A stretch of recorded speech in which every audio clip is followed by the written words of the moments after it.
মুর্শিদাবাদের বিধায়ক হুমায়ুন কবিরের নতুন দল জনতা উন্নয়ন পার্টির প্রার্থী তালিকা নিয়ে শুরুতেই তুঘলকি কাণ্ড। সোমবার বালিগঞ্জের প্রার্থী হলেন সোশ্যাল মিডিয়া ইনফ্লুয়েন্সার তথা সেলিব্রিটি প্রার্থী নিশা চট্টোপাধ্যায়। আর মঙ্গলবারই তার ব্যক্তিগত জীবন নিয়ে প্রশ্ন তুলে টিকিট কেড়ে নিলেন হুমায়ুন কবির। এই ঘটনার পর এখন প্রশ্ন উঠছে, প্রার্থীর যোগ্যতা কি তার ব্যক্তিগত খাদ্যাভ্যাস বা লাইফস্টাইল দিয়ে বিচার হবে? ব্রাহ্মণের মেয়ে পরিচয় দেখে টিকিট দেওয়া কি সুস্থ রাজনীতির লক্ষণ? বালিগঞ্জের প্রার্থী পদ থেকে হুমায়ুন বাদ দিতেই তেলে বেগুনে জ্বলে উঠে নিশা বলেছেন, আমার কেরিয়ার বরবাদ হওয়ার ভরপাই কে করবে? অনেকের মনে প্রশ্ন, হুমায়ুন কবিরের এই ইউটার্ন কি তবে রাজনৈতিক অপরিপক্কতা নাকি স্রেফ পাবলিসিটি স্টান্ট? রাজনীতিতে 24 ঘন্টার মধ্যে মুর্শিদাবাদের বিধায়ক হুমায়ুন কবিরের নবগঠিত জনতা উন্নয়ন পার্টির ভাবমূর্তি কিন্তু অনেকটাই নেমে গেল। বিশ্লেষকদের মতে এই নতুন দলটি ভোটের অঙ্ক বনাম ব্যক্তিগত স্বাধীনতার সংঘাতকে সকলের সামনে স্পষ্ট করে দিয়েছে। প্রার্থীর নাম বদল নিয়ে হুমায়ুন কবির দাবি করেছেন, নিশার ব্যক্তিগত জীবনের কিছু ছবি সামনে আসায় তৃণমূল কংগ্রেস প্রশ্ন তুলছে, তাই দলের ভাবমূর্তি রক্ষায় তিনি প্রার্থী বদল করেছেন। আর এখানে তার একটি অদ্ভুত স্ববিরোধিতা ধরা পড়েছে।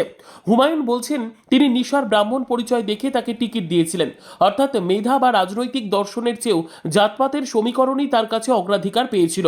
আবার যখন ব্যক্তিগত রুচি বা লাইফস্টাইলের প্রশ্ন এলো, তখন সেই ব্রাহ্মণ তকমাও নিশা রক্ষা করতে পারলেন না। সকলের কথা শুনে নিশাকে প্রার্থী পদ থেকে তড়িঘড়ি বাদ দিতে হলো। অন্যদিকে নিশা চট্টোপাধ্যায়ের পাল্টা প্রশ্নটিও বেশ জোরালো। তিনি সরাসরি আঙুল তুলেছেন হুমায়ুন কবিরের সিদ্ধান্তহীনতার দিকে। তার বক্তব্য, মঞ্চে যখন প্রার্থী হিসেবে দাঁড় করানো হয়েছিল তখন কেন এই খোঁজখবর নেওয়া হয়নি? নিশার অভিযোগের কেন্দ্রে রয়েছে তার কেরিয়ার বরবাদ হওয়ার আশঙ্কা। নিশা বলেন, হুমায়ুন চাচা একবার বলেন এটা করব, একবার বলেন ওটা করব, কিছুই ঠিক করতে পারেন না। দলটার মধ্যে যে আমার নামটা নিল, আমার কেরিয়ার যে বরবাদ হলো, তার ভরপাই কে করবে? আমার চলন বলন নিয়ে প্রশ্ন তুলল, আগে আমাকে দেখেননি? একজন উঠতি ইনফ্লুয়েন্সার হিসেবে তার যে পরিচিতি ছিল, এই রাজনৈতিক টানাপোড়েনে তা সাময়িকভাবে হলেও কালিমালিপ্ত হয়েছে বলে তার ধারণা। রাজনৈতিক বিশ্লেষকদের মতে হুমায়ুন কবির বালিগঞ্জের মতো হাইপ্রোফাইল কেন্দ্রে একজন সেলিব্রিটি মুখকে ব্যবহার করতে চেয়েছিলেন স্রেফ চমক হিসেবে, কিন্তু বাইরে থেকে চাপ আসতেই তিনি সেই সিদ্ধান্ত থেকে সরে এলেন।